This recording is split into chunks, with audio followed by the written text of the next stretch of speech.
Hi guys, this is Shrek coming to you for the swamp. It's fairly dark out. I've been goofing around all day working on this. This is my latest project. I wanted to learn about PolarStar or electro-pneumatic airsoft guns.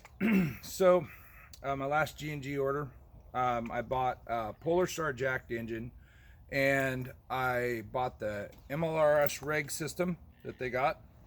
I put it on my paintball tank that I run with my big high capacity magazine loadout, and I'm running it on 110 output, 110 cubic inch tank with a 450 output regulator on the thing, and the gun is chronoed at 2 O's.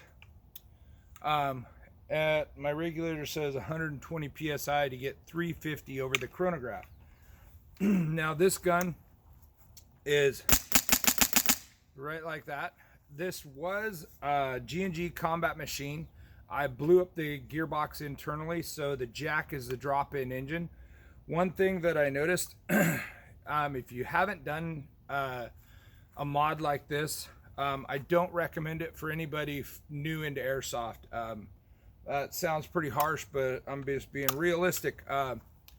This is a fairly in-depth modification. You take the factory gearbox, strap all the guts out of it, all the gearing mechanism and the electrics, you pull that all out. You put in the jacked engine, you put in the circuit board that controls the trigger switch and your full auto and your semi-auto operations. Then you rewire it to the back of the gun. This was already wired to the back, but you use all their wiring. You put in the CPU harness that's in here, and then you run a different style battery, which is the little LiPo battery. I am not running it completely stock. I added an amped airsoft extension remote line for my quick disconnect right here, instead of just the plastic macro line, because I wanted something tougher instead of to withstand the abrasion, because up in the grip it's fairly protected, but hanging out it is not. So, and it also gives you another, I don't know, a foot. I got the battery and the amped airsoft quick disconnect extension from Extreme Velocity in Salem. I didn't have those items. I'll probably be stocking some more PolarStar, but if you want to order one of these setups from me, please PM me through our Facebook page or call or message our website, either way. I got the gun set at 20 rounds per second. Did some more testing. There's airsoft BBs everywhere. I've been shooting the crap out of this thing. You have to shim the gearbox. I had an issue with it not lining up with the inner barrel of the nozzle, so I ended up shimming the gearbox, putting some spacers in between the gun housing here and the gearbox, so it aligns right, so it feeds better. Especially at high rates of fire, you need to have that. And then I've also noticed with high rates of fire, it is finicky with mags. So I'm going to run this gun primarily on 2.8 BBs.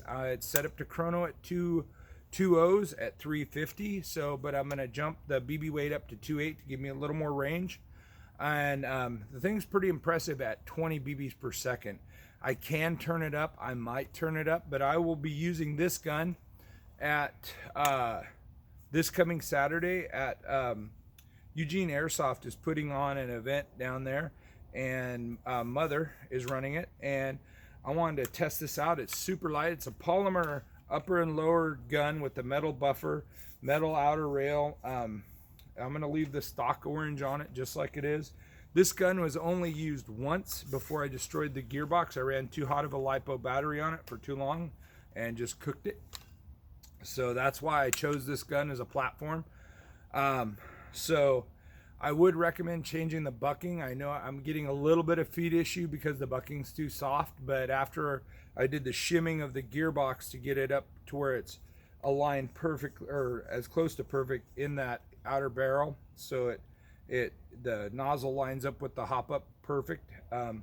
So there is still some tweaking, and that's one thing I have to tell you guys. If you're going to do an HPA setup like this, make sure you're fairly comfortable with tearing your equipment down and apart, down and apart, down and apart. No fault of it as the manufacturer or anything else. That's just the way HPA goes. So if you're ever interested in doing an HPA conversion, go really slow. Make sure you know lay all your parts out, do as much research on it as possible, and then go for it. So let's do some shooting. This thing is bitching to shoot. Got my glasses on. Make sure you wind your mag, man. This thing, I'm gonna zoom in on the porta potty. Hopefully we can get some, but the porta potty will give us a good report. So let's see where I'm looking at right here. All right. So I'll give you some semi-auto.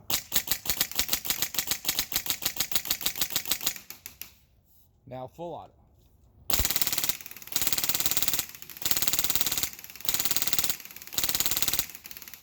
That's killer, man. That's killer. So we're gonna zoom in on you and see if I can get in zoomed in on that porta potty. We're losing light quick.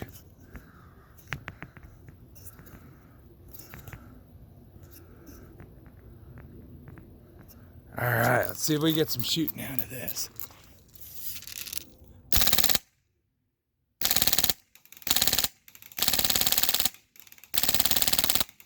Oh, we're getting low. We gotta wind the mag a little bit more. The thing is just a beast. This is a high capacity 450 round magazine.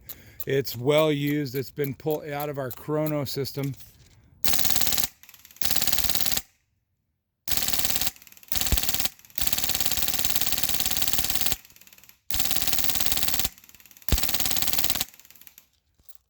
Yeah, you hear that little fart at the end? That's because it's not, the magazine's having a hard time keeping up with this thing.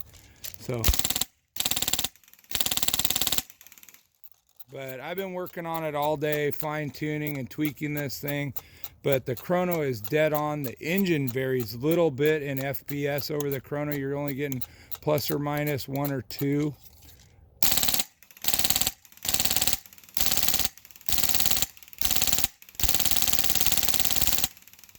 Isn't that crazy? We're almost out of ammo. This mag was completely full. There's the empty mag, guys. So I'm gonna zoom back out.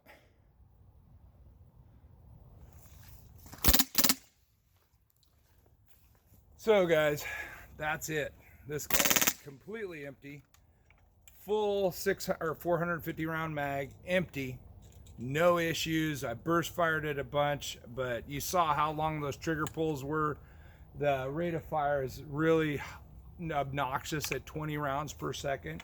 And I think I've got it right to where the magazine can feed at that rate fairly reasonably. I'm generally going to use my I'm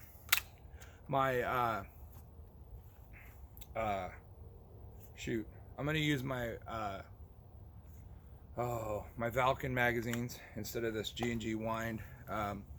But just to give you an idea, I've shot 4 magazines. This tank was at 4,500, and I was at 4. Excuse me, is at 4,000 psi on this 110-inch cane. I shot, let's see, 1, 2, 3, 4.